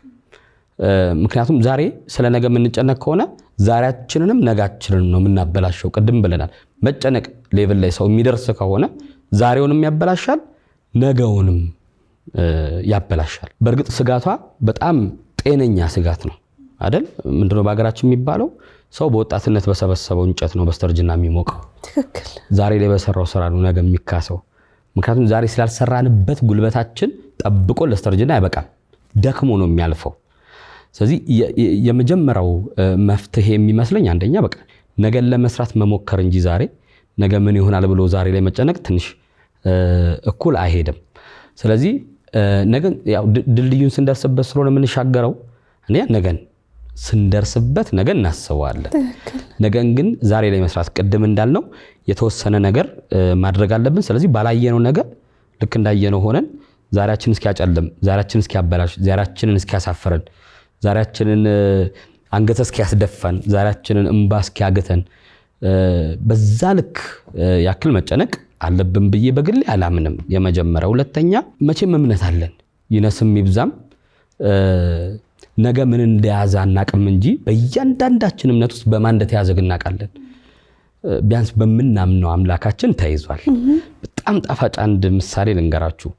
አንድ አውሮፕላን እየሄደ ይሄ አውሮፕላን ውስጥ ደመና ላይ ሲሆን ልክ እንደ ፒስታ እንደዚህ ይንገጫገጫል አይደል? በጣም ይንቀጠቀጣል። እና በሚንቀጠቀጥበት ሰዓት ላይ ተረጋጉ የደመና ብዛት ነው ብሎ ፓይለቱ ተናገረ። በዛ ሰዓት ላይ አውሮፕላን ውስጥ ሁሉም ታወከ እና ሁሉም በቃ ሚዞን ነው የሚያጣው። አንዳንዱ ይሄ የአየር መሳቢያውን ነገር ለማውጣት ምናምን ይሞክራል። አንድ ልጅ ብቻ ተረጋግቶ ተቀምጧል እና ግራ ገባቸው። የተባለው በቃ ተረጋጉ የሚል ነገር ሰምቷል እና መጨረሻ ላይ እንዴ አንተ ራስን አትወድም እንዴ ለምንድነው ራስን ማታደነው ሲሉት በኮንፊደንስ ምንድነው የመለሰው? አይ ፓይለቱ እኮ አባቴ ነው አለ። አምነዋለሁ ችግር ውስጥም ቢሆን መከራ ውስጥም ቢሆን መሪው የተያዘው በአባቴ ነው። ስለዚህ እኛ ነጋችን የምንለው ነገር በአምላካችን ተይዟል። ስለዚህ እምነታችን እውነት መሆን ስላለበት እውነት የሆነው እምነታችን ደግሞ ስለ ነገ ማሰብ ባይከለክልም መጨነቅ ግን በደንብ ይከለክላል። እንዴት መሰለሽ? አሁን ስለ ነገ በጣም ስትጨነቂ አምላክሽ ራሱ ስላንቺ ይጨነቃል፣ ያስባል። ምናልባት ሕፃን ልጅ ያላት አንድ እናት የሁለት የሶስት ዓመት ልጅ ያላት እናት እቤት ማታ ስትገባ ልጇ ጥግ ይዞ በጣም ቢጨነቅ ብታየው ምን ሆነ ነው ስትለው አይ ነገ እንደው ምን እበላለሁ ብዬ አስቤ ነው ቢል የእሱ መጨነቅ እናትየውን ነው የሚያስጨንቀው፣ እናትየውን ነው የሚያሳስበው። ስለዚህ እሱ ስለ እናንተ ያስባል የሚለው ቃል በጣም ኢምፖርታንት ነው። በቃ ፈጣሪ ስለኛ ካሰበ ነገን ለሱ አደራ በመስጠት መሻገር ይገባል። ግን ከኛ ይጠበቃል የሚል ሶስተኛና የመጨረሻ የመፍትሄ ሐሳብ ላንጸባርቅ። እሺ፣ በእቅድ መኖር በጣም ወሳኝ ነው። ብዙ ጊዜ እቅድ እንደ ክሊር ሆኖ ሰው ጋር ይወረድ አይመስለኝም። ሰው እቅድ በቃ ለዛሬ ዓመት መኪና ይኖረኛል 365 ቀን ላይ ልክ ለዛሬ ዓመት ጋቢና ሆኜ ነው ሙለው እየነዳው ነው ሙለው የሚል እቅድ ይኖረዋል። ስለዚህ ያንን እቅድ ግን እንዴት እንደሚተገብሩ አያውቅም። ስለዚህ ይጨነቃል። ለዛሬ ዓመት መኪና ለመግዛት ዛሬ ወደ መጨነቅ ይገባል። እቅድ ማለት ግን ምን ማለት ነው? የ365 ቀን የሥራ ውጤት ነው። 365ኛው ቀን ያን ነገር የሚፈጽምለት። ስለዚህ የ365ቱ ቀን ስራ ይከፋፈላል 365 ቦታ።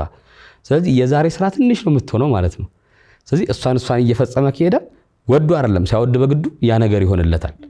ስለዚህ አሁን በስተርጅና እኔ እንደዚህ አይነት ህይወት መኖር ፈልጋለሁ የሚል ሰው ዛሬ ላይ ምን እየሰራ ነው የሚለው ነገር በጣም ወሳኝ ነው። ስለዚህ ብዙ ጊዜ ሰዎች መቼም ዛሬ ባገኟት ትንሽ ነገር የቤት ኪራይ ከፍለው ለሕክምና አርገውት ለልብስ አርገውት ለዕለታዊ ወጪ አርገውት እቺን ብር እያስተረፉ ነገ እቅዳቸውን ያሳካሉ የሚል አይደለም። መቼም እንደዚህ አይነት ጥያቄ አናነሳም እንደሞኝ። ግን ጊዜና እድል የሚባል ነገር ሁሉም ሰው ጋር አለው። የሚገጥመውን ጊዜ በፊቱ ያለውን እድል በአግባቡ በመጠቀም ግን ነገ የሚባለውን ስጋት ቅድም ባልኩት የቅድ መንገድ ሄዶ ማራቅ ይገባል። እኚህ ሶስት ነገሮች በጣም ወሳኝ ናቸው ብዬ አስባለሁ። አንደኛ በማናቀው ነገ አንጨነቅ፣ ከነገ ተበድረን ዛሬ አንጨነቅ። ነገ በእግዚአብሔር ስለተያዘ ወይ በፈጣሪ ስለተያዘ ለሱ አደራችን መስጠት አለብን። ሶስተኛ በጠንካራ እቅድና በሚፈጸም በሚተገበር እቅድ ሰዎች የሚኖሩ ከሆነ እንግዲህ ስጋ ወዳለው የሚል በሬ ቢቀርብለት በሬውን አይበላውም አይደል? አፍ የሚጎርሰውን እጅ እስኪመጥነው ድረስ መበለት አለበት። ስለዚህ ነገ ያስፈራሽ ነገር አንቺ ዛሬ ላይ መስራት እንድትችይ የነገ ፍርሃትሽን ሊያጠፋ የሚችለውን ያሰብሽውን ነገር እቅድ አውጥተሽበት ከዛሬ ጀምሮ በመስራት ያን ነገር ማስወገድ በጣም ተገቢ ነው። የሚገጥሙሽን እድልና ጊዜ የሚያቀርቡልሽን እድሎች በአግባቡ ተጠቀሚያቸው። ለነገ አትጨነቂ፣ ነገ ለራሱ ይጨነቅ። ትክክል። በጣም ትንሽ ይጨምርባት። እኔ እዚህ ላይ ምን ልጨምራት? ትንሽ በጣም ቆንጆ ናት። ያው ስለ ነገ ሁላችንም እናስባለን፣ ግን እስቲ ነገሩን ገልብጠን እናስበው። ማለት ስለ ነገ ሁሉንም ነገር ብናቅ ህይወት እንዴት አሰልቺ እንደሚሆን። በቃ ነገ የሚሆነው ይሄ ነው።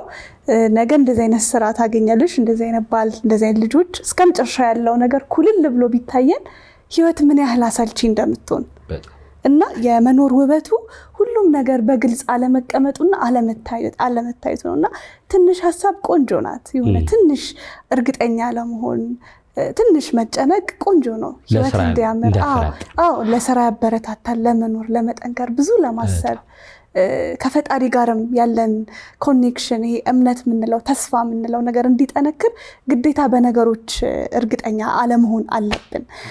ሌላው ግን ፈጣሪ የሚጠይቀው ምንድነው? እጅህ ላይ ምን አለ ነው ማለት። እጅህ ላይ ምን አለ? ዛሬ ላይ ምን አለ? እሱን ነው የሚባርከው። ማለት የአምስቱ እንጀራና የአሳው ታሪክ በጣም ለዚህ በጣም ጥሩ ትምህርት ይመስለኛል። ማለት ፈጣሪ ይሄንንም ባይሆን ሌላ ምግብ ሳይጠይቃቸው መስጠት ይችል ነበር፣ ግን ሁሌ እጃችሁ ላይ ምን አለ ብሎ ይጠይቀናል። ትንሽም ትሁን 5 ሳንቲም 1 ብርም 1 ሚሊዮን ብርም ይሁን ያቺን ነገር ተጠቅመን ምን አደረግን ዛሬ። ስለዚህ ዛሬ ላይ የምናደርጋት እንቅስቃሴ ያለንን ነገር አክብረን አመስግነን የምናረጋት ነገር ነው ነገ የምንለውን ነገር የሚሰጠን እንጂ ዛሬ ያለውን ነገር ይዘን ይቺንስ ባጣ እያልን እየተጨነቅን ዛሬ ያለችውንም ሳንሰራባት ነገም ደግሞ የፈራነው ነገር ይገጥመናል። ምክንያቱም እየተጨነቅን ነው እንጂ እየሰራን አይደለም። ስለዚህ ከማሰብ ይልቅ በስራ ማሳለፍ። ትንሽም ትሁን ደሞዛችን ትንሽም ትሁን አይደለም 400 300 ብርም አይትረፈን፣ ኔጌቲቭ ውስጥ እንግባ፣ ግን አንቁም።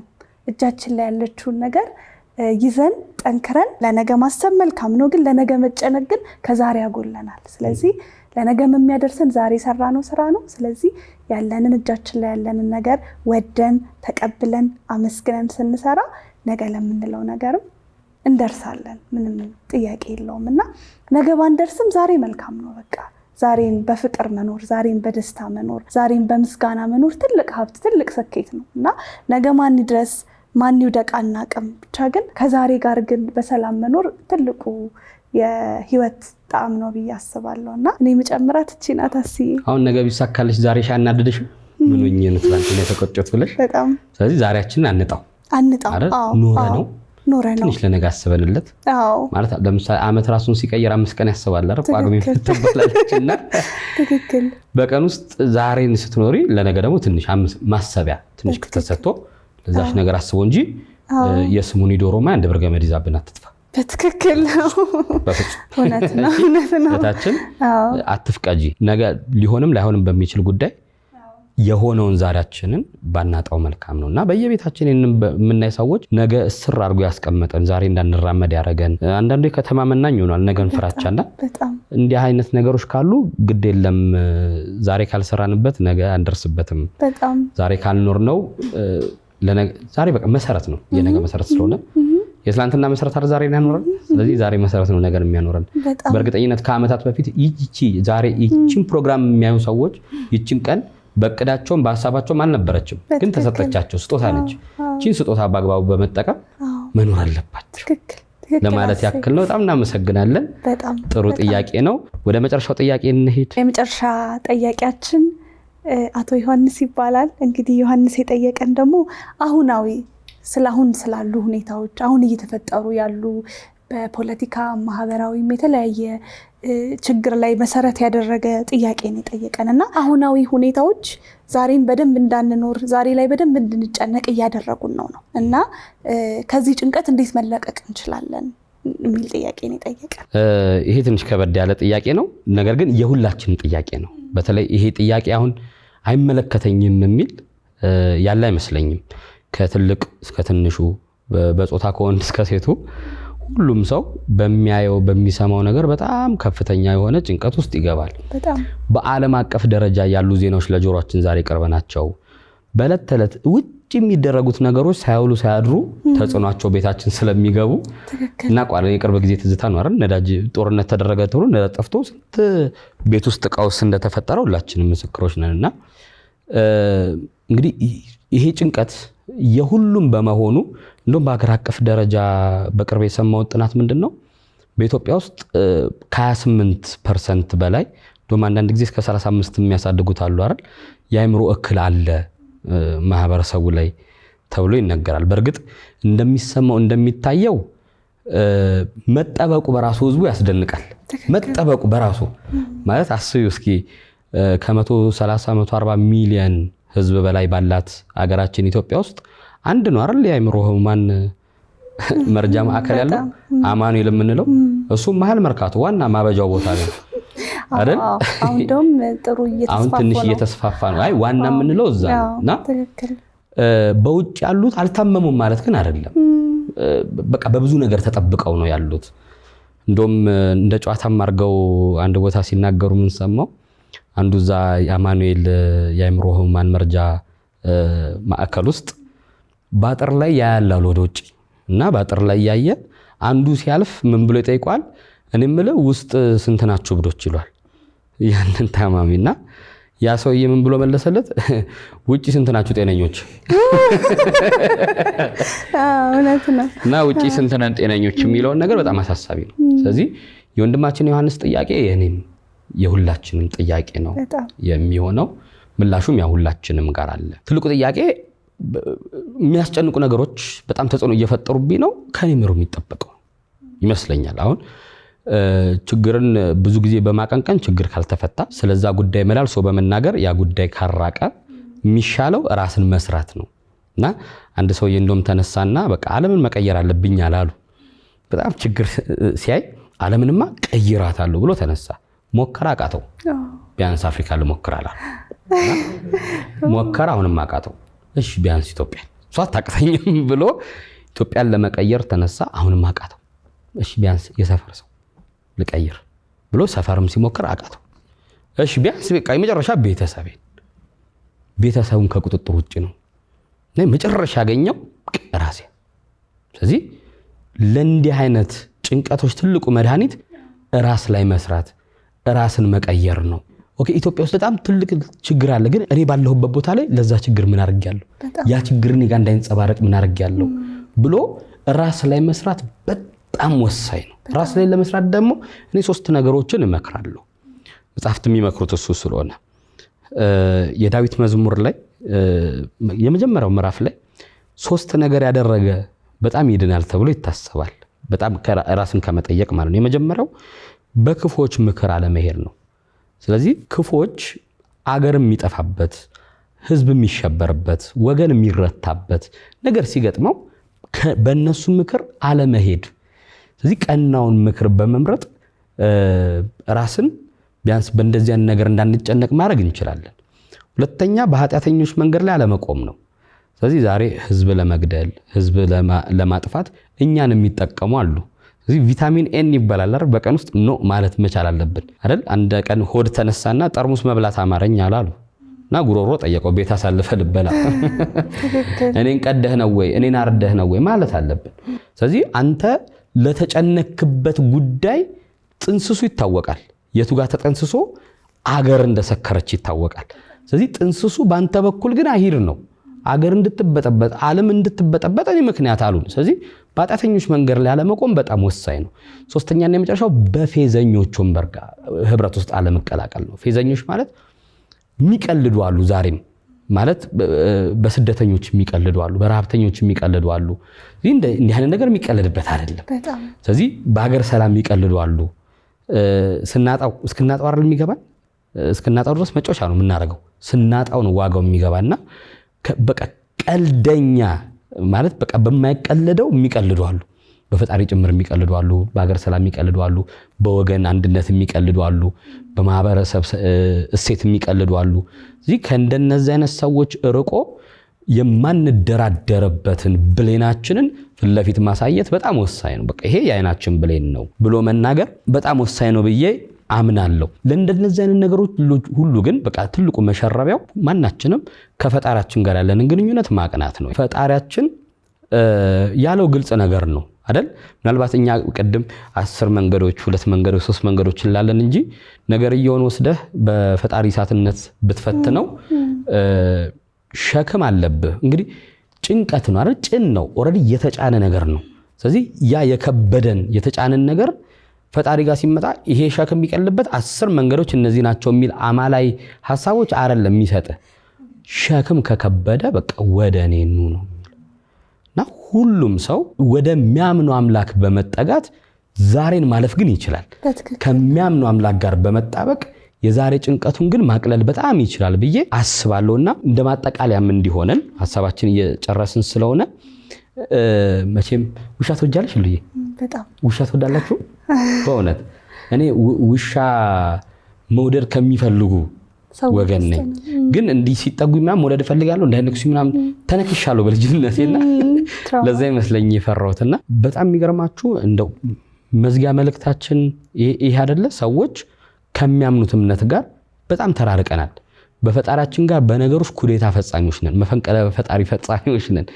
ለምሳሌ ሰው ለምሮ የሚጨነቀው ሁሉ ስንል እኔ ማድረግ ካቃተኝ በላይ ነገርየው ሆኗል። እሱን መሻር ይችላል ብዬ ውስጥ የሚቀበለው ፈጣሪ ነው። ነገር ግን እሱን ለመሻር የኔ ጥረትና በዙሪያ ያሉ ሰዎችን ያን ነገር እንዲያቀሉ በመጋበዝበት ሁኔታ መቅለል ስለማይችል ወደ ጭንቀት እገባለሁ። ስለዚህ ፈጣሪ ያቀላል የምንለው ነገር ለፈጣሪ አሳልፎ መስጠት በጣም ወሳኝ ነው። ከውሻ ለምን አንማርም? አንዳንዴ አጠገባችን ያሉ ነገሮች እኮ በጣም አስተማሪዎች ናቸው አይደል? እና ውሻ ካሳዳሪው ጋር ከጌታው ጋር ያለው 6 ግንኙነት ሰው ከአምላኩ ከፈጣሪ ከሚለው ጋር ቢኖረው ፍጽምና ውስጥ ይገባል። አይገርምሽም? 6 ነገሮች። እነዚህ 6 ነገሮች አሳጥሬ ልንገራቸው። አንደኛ ይሄ መቀበል መቻል ማለት ለምሳሌ ወንድማችን ዮሐንስ ውሻዎች ቢኖሩትና ልጁን በጣም ወደሻት አንድ ጊዜ ወስደሽ ያንቺ ካደረግሻት ውሻው አንዴ ነው የሚቀበልሽ አንቺን ለዘላለም። በቃ ጌታዬ ነች አሳዳሪ ነች ነው የሚለው። እኔ ጋር ከመጣ እኔን ጌታ አድርጎ ለዘላለም ነው የሚቀበለው።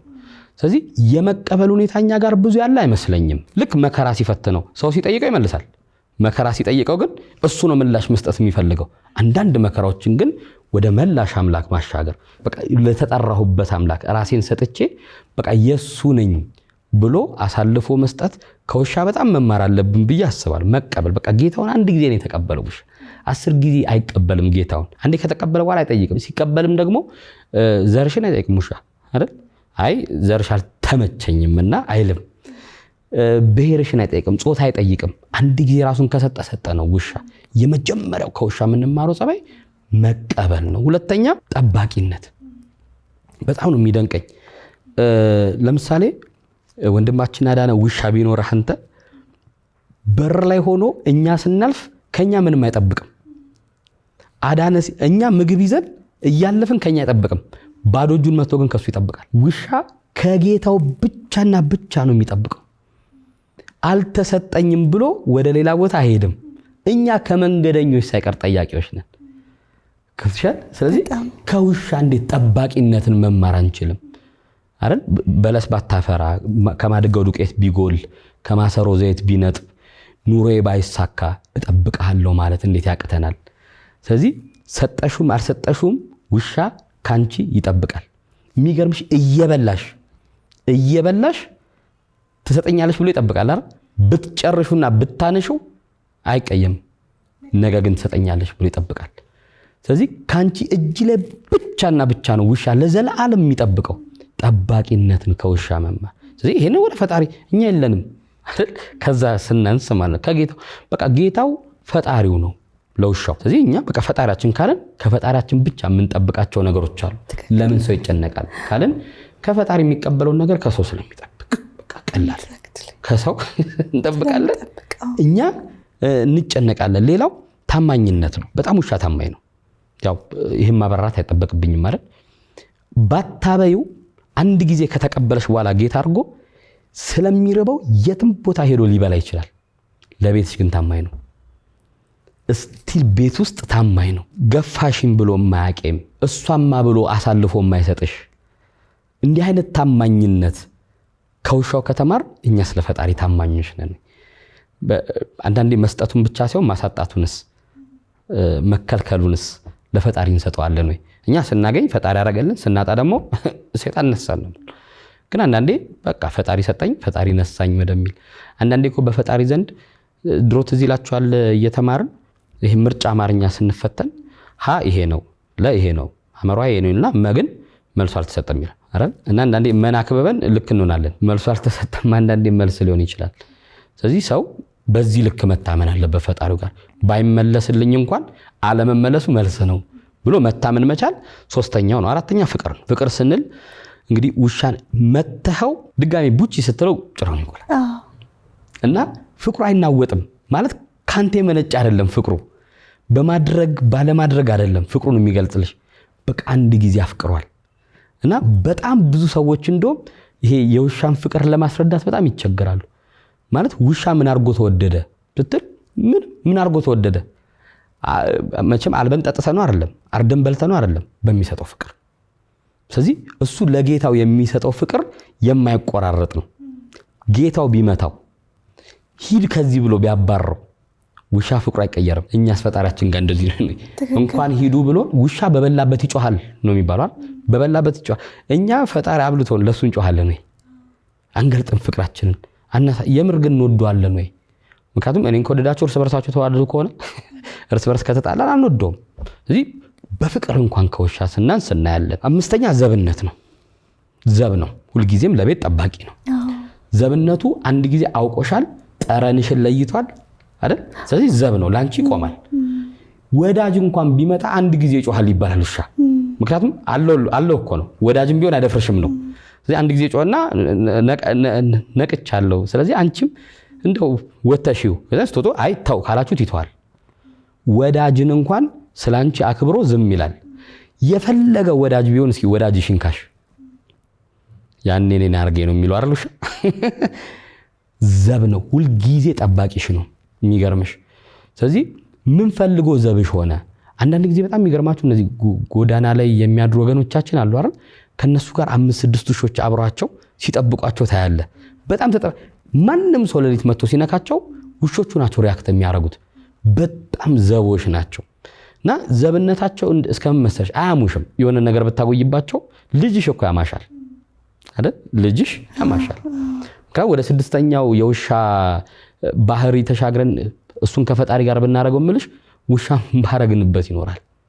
አይገርምም? ቤት ከፈቀርክለት ቤት ይኖራል። በረንዳ ላይ ከፈቀርሽለት በረንዳ ላይ ይኖራል። ግቢ ውስጥ ከፈቀርሽለት ግቢ ውስጥ ይኖራል። በር ላይ በታረጊው በር ላይ ይኖራል። ስለዚህ በር ላይ እንዴት ታኖርኛለሽ? እኔ አልኖርም አይልም። ሳሎን ቢገባም ክብሩ ነው። በር ላይ መኖር ክብሩ ነው። ሰው ፈጣሪው ባስቀመጠው ቦታ ላይ ይኖራል። እርካታ እናጣለን እኛ። ስለዚህ እኛ የምንመኘው በቃ አሁን ሁሉም ተመኝ እኮ ነው አይደል? ስለዚህ ሁሉም የሚመኝ ስለሆነ እኛውን በምቾት መኖር ነው አይደል ህይወታችን። ምክንያቱም አሁን ትንሽ ፈተና አለ። ቅድም እንደተባለው የሚያስጨንቁ ነገሮች አሉብን ብለን ስለምናምን ነው። ይሄ አሁን እኛ የምናስበው የዳሃ ህይወት የምንለው እኛ ስኬት የምንለው ደረጃ ላይ ብንደርስ ከፍለን የምንመጣበት እንደው ታውቃላችሁ? ከፍለን የምንኖረው ህይወት ነው። አሁን በነፃ እየኖርን ያለ ነው። ምን ማለት መሰለሽ? እኛ በቃ አሁን ሁሉም ነገር ቢሳካልን እግሬን ሶፋ ላይ ሰቅዬ ሰበላ ሰጠጣ ቴሌቪዥን ሳይ አውላለሁ ነው አይደለም። እሱ የተሞላላቸው ሰዎች ወደ ምን እየገቡ እንደው ታውቂያለሽ? ባደጉ ሀገራት ራሳቸውን ወደ አደጋ ቅድሙ እንዳልኩ ፍርሃት የሚፈጥር ነገር ነው የሚያዝናናቸው ከፍለው። አንተ እኮ በነፃ እየፈራ ነው። የሚያስጨንቅ ነገር ውስጥ ነው የሚገቡት ሁሉ ከፍለው አይደል? ይሄ ወደ ላይ አርጎ ወደ ታች ሲያርጋቸው ልብ ከፍ ዝቅ ነው የሚለው። እኛ እሱን በነፃ አለን። እነሱ ጨርሰውት ወደዚህ ነው አስፈሪ ነገር ውስጥ መግባት ነው ህይወት ለነሱ። ለራሳቸው እየከፈሉ ምን ማምጣት ጀመሩ? ቻሌንጅ ማምጣት ጀመሩ። ምክንያቱም ሁሉም ነገር ካበቃ በነገራቸው ህይወት አጣፍጥም ቅድም እንዳልሽው። ስለዚህ ትንሽ ትግል ትንሽ ነገር ሲጨመርበት ያ ነገር ይመጣል። መዝጊያ የኔ መልእክት የሚሆነው መሰለሽ ጭንቀት ብዙ ነገር ማቅለል ቢችል ፈጣሪ ራሱ ተጨነቁ ይለን ነበር። ስለማያቀል አንድና አንድ ቃሉ አትጨነቁ ነው። በዚህ ለዝጋ ሁሉዬ ከዚህ ከጨመርኩኝ እንዳላረዘ ከዚህ በላይ እንዴት ታረዝሙ በጣም ደስ የሚል በጣም በቃ አላለ ሁሉም ሰው ከጭንቀቱ ማረፍ ቢፈልግ ሊሰማው የሚወደው አይነት ሀሳቦችን ነው የሰጠህንና በጣም እናመሰግናለን። እኔም ደስ ብሎኛል። እንደማጠቃለያ መጨመር የምፈልገው ነገር ምንድነው አሁን በተለይ ለወጣቶችም ለሁላችንም አሁን ላለንበት ዘመን እንደ መፍትሄ ይሆናል ብዬ ማሰባቸውን ነገሮች ትንሽ ነገር ለማለት ያህል ከመዝጋታችን በፊት የመጀመሪያው ልንቆጣጠር በማንችላቸው ነገሮች ተስፋ ቆርጠን እጃችን ላይ ባለው ነገር ፎከስ ማድረግ ትልቁ ነገር ነው። ቀደምም አሁናዊ ሁኔታ በጣም ያስጨንቀናል ሲል ነበር ወንድማችን። አሁናዊ ሁኔታዎች ላይ እኛ መቆጣጠር ማድረግ ምንችለው ምንድነው ማድረግ ማንችለው ደግሞ ምንድነው የሚለውን ለይተን እኛ ማድረግ ምንችለውን ነገር ማድረግ በጣም ጥሩ ነው። ሌላ ደግሞ ሁሉም ነገር ፐርፌክት እንዲሆንልን እንፈልጋለን እዚህ ዓለም ላይ በቃ ሁሉም ነገር ልክ እንዲሆን እንፈልጋለን። ትልቁ የጭንቀት መነሻችን ደግሞ ሁሉም ነገር ልክ አይሆንም። ስለዚህ ሁሌ እንጨነቃለን ማለት ነው። ስለዚህ አንዳንድ ነገሮች ልክ አለመሆናቸው ልክ ነው። ስለዚህ ልክ አለመሆን ውስጥ መኖር ነው ትክክለኛ የዓለም መልክ ብዬ አስባለሁ። እና በጣም ብዙ ጊዜኛ በቃ በውበታቸው ታድለው የምንላቸው በሀብታቸው በጣም ታድለው የምንላቸው በዝናቸው የምንደነቅላቸው ባላቸው በደረሱበት ቦታ አፋችን የምንከፍትላቸው ሰዎች ህይወታቸው ሙሉ አይደለም። እነሱ ራሱ ማለት ነው እኛ ያ ሁሉ የምንሆንላቸው ሰዎች ራሱ እነሱ ራሱ ጉድለት አላቸው፣ ክፍተት አላቸው እንኳን እኛ። ስለዚህ ማድረግ ምንችለው በምንችለው ፍጥነት ብቻ መጓዝ ነው እንጂ ሌሎችን መምሰል አይደለም። ሌላ ደግሞ ሶሻል ሚዲያ ዘመን ላይ በተለይ ወጣቶች በጣም ሁሌ የምንሸነፍበት የምንወድቅበት ነገር ውድድር ነው። እኩዮቻችን ሶሻል ሚዲያ ላይ የምናያቸው ሰዎች አሳምረው መርጠው በለቀቁት ነገር የኛን እውነተኛ የህይወት ጉዞ እናወዳድራለን። በዚህ ምክንያት አላስፈላጊ ጭንቀት ውስጥ እንገባለን። ስለዚህ ሰዎች ሀዘናቸውን፣ ህመማቸውን፣ እንባቸውን አይደለም የሚለቁት ፊልተር ያረጉትን ያምራል ብለው ያሰቡትን ፐርፌክት ነው ብለው ያሰቡትን ከብዙ የህይወት መንገዳቸው ውስጥ አንዱን መርጠው ሲለቁልን አቤት እንትና እንዲህ ነው፣ እኔ እዚህ ጋር ነኝ፣ እኔ ቤት ኪራይ መክፈል አቅቶኛል፣ እኔ መማር አልቻልኩም፣ እኔ ስራ አላገኘውም እንላለን። ግን አይደለም። ከኛ በባሰ በጣም ብዙ ጎዶሎ ሊኖራቸው ይችላል እነዛ ሰዎችና አንዳንዴ እንትን የሚባል ነገር አለ። ይሄ ዲጂታል ዲቶክስ የሚባል ነገር አለ። ይሄ ከሶሻል ሚዲያ ራስን አርቆ እረፍት መውሰድ በቃ ሁሉን ነገር ትቶ እውነተኛ ህይወታችን ላይ ጂኒዮን ህይወታችን ላይ ፎከስ ማድረግ በጣም አሪፉና መሰረታዊው ነገር ነው እንጂ ሁሌ የምናያቸው ነገሮች ሁሉ እውነተኛና እየተኖሩ ያሉ ነገሮች አይደሉም። ስለዚህ በምንችለው የህይወት መንገድ ምንችለውን ማድረግ በምንችለው ፍጥነት መጓዝ ትክክል ያልሆኑ ነገሮችም ትክክል እስከሚሆኑ ለጊዜ የምንሰጣቸው ነገሮች አሉ። ለጊዜ የሚሰጠውን ለጊዜ መስጠት ማድረግ ምንችላቸው ነገሮች ማድረግ። ሌላ ደግሞ ለራስ በቂ ረፍት መስጠት። አንዳንዴ ምንም ያህል ብንጥር ምንም ያህል ብንሮጥ ማድረግ ማንችላቸው ነገሮች አሉና አንዳንዴ ለራስ ለሰውነት ላይምሮ ለስሜት ቆይ እዚህ ጋር ይበቃል፣ እዚህ ጋር ረፍ፣ እዚህ ጋር ትታገል ብሎ ለራስ መስጠት እንድንታደስ ነገን ህይወትን ደግሞ በሌላ በአዲስ መልክ እንድናየው ደግሞ ያግዘናል ብዬ አስባለሁና እንደ መጨረሻ እነዚህን ሀሳቦች ለመጨመር ነው። ሀሳብ ነው በእውነት ሰዎች የሚጠቀሙበት ከሆነ አንድ ቃል በቂ ነች። አትጨነቁ የምትለው ቃል ብቻ በቂ ነች። የተነሱት ህይወታዊ የሆኑ ጥያቄዎች እነሱም መተው ስላቀረቡልን እኛም በዛ ላይ ትንሽ መነሻ ነገሮችን ስላንጸባረቅን ጥሩ ጊዜ አሳልፈናል ብለን እናስባለን። ውድ ተመልካቾቻችን እዚህም ያላችሁ በየቤታችሁም በያላችሁበትም ሆናችሁ ይህንን መርሃ ግብር የምትከታተሉ እንግዲህ የአፍሪ ዛፍ መርሃ ግብራችን ዛሬ በቃ መሰረታዊ ሀሳቡን ያደረገው በባለፈው ሳምንት የሚያፈራ ዛፍ ላይ ነበር። አሁን ደግሞ እንዳናፈራ ተግዳሮት የሆነው ማነቆ የሆነውን ጭንቀትን የተወሰነ ነገር አውርተናል። የማረም ስራን በለው ዛሬ የማረም ከስር ደግሞ የማረምና እንግዲህ ለዚህ ለመጡት ለብዙ ሚሊዮን ህዝብ ወካይ ለሆኑ ለእኚህ እንግዶቻችን በጣም በጥንቃቄ የተመረቱ የአፍሪ ዛፍ ስጦታዎች እዚህ ቦታ ላይ አዘጋጅተናልና እንደተለመደው ዛሬም ከዚህ አፍሪ ዛፍ ካፈራው መልካም ፍሬ ላይ ወስዳችሁ በመቅመስ እናንተም ደግሞ ነገ እንድታፈሩ ዛሬ በተባለውም ከዚህም በኋላ በመናነሳቸው ርዕሰ ጉዳዮች ላይ እናንተም እንድታፈሩ ምልክት እንዲሆን አይደል ምልክት እንዲሆን እንድትጋበዙልን በትህትና ጠይቃለሁ። ኑና ባካችሁ ከአፍሪ ዛፍ ፍሬ ተጋበዙልን ኑ።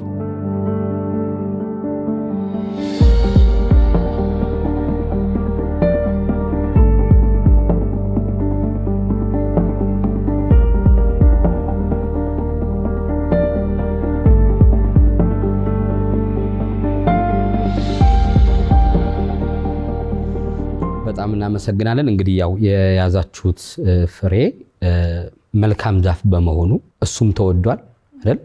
ለኛም ጠቅሟል።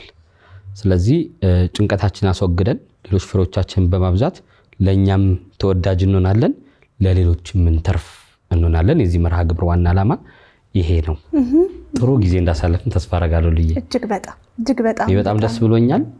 በሳምንት ደግሞ በአዲስ ርዕሰ ጉዳይ በአዲስ እንግዶች ጋር እንዲሆን እንገናኛለን። አይ ቲንክ ቅድም ያነሳነው ሲሪየስ ኬዝ ስለሆነ የሚቀጥለው ሳምንት ከሀዘን ጋር በተያያዘ ሰው ካጠገባችን ሲለይ ከሚደርስብን ነገሮች ጋር የተያያዘ ርዕሳችን እናደርጋለን። ተመልካቾች በዛ ጉዳይ ላይ ያላችሁን ጥያቄዎች ቢሰጡን በሀሳብ መስጫ ላይ እሱን አካተን የሚቀጥለው ላይ እንግዶችም ጋብዘን ጥሩ ዝግጅት አድርገን መተን ምላሽ እንሰጣለን። አመሰግናለሁ። በጣም ቆንጆ ነበር። በጣም እናመሰግናለን በእኔ በኩል። እሺ እንግዲህ ውድ ተመልካቾቻችን የዛሬው የአፍሪዛፍ ፕሮግራማችን ይህን ይመስል ነበረ።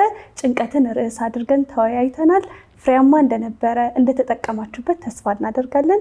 ውድ እንግዶቻችን አክብራችሁን ስለመጣችሁ ከልብ እናመሰግናለን። እንግዲህ ውድ ተመልካቾቻችን የዛሬው የአፍሪዛፍ ፕሮግራማችን ይህን ይመስል ነበረ። ጭንቀትን ርዕስ አድርገን እንዲህ ተወያይተናል። ፍሬያማ እንደነበረ እንደተጠቀማችሁበት ተስፋ እናደርጋለን። ውድ እንግዶቻችን አብራችሁን ስላሳለፋችሁት ጊዜ ስለጠየቃችሁንም ህይወታዊ ጥያቄዎች በሙሉ ከልብ እናመሰግናለን። በቀጣይ እንግዲህ በአዲስ ርዕስ አዳዲስ እንግዶችን ይዘንላችሁ እንቀርባለን። እንደዚህ እምር ዝንጥ ያደረገችንን ሄለን ብራይዳልን ከልብ እናመሰግናለን። በቀጣይ እስከምንገናኝ ቸርን ሰንብት።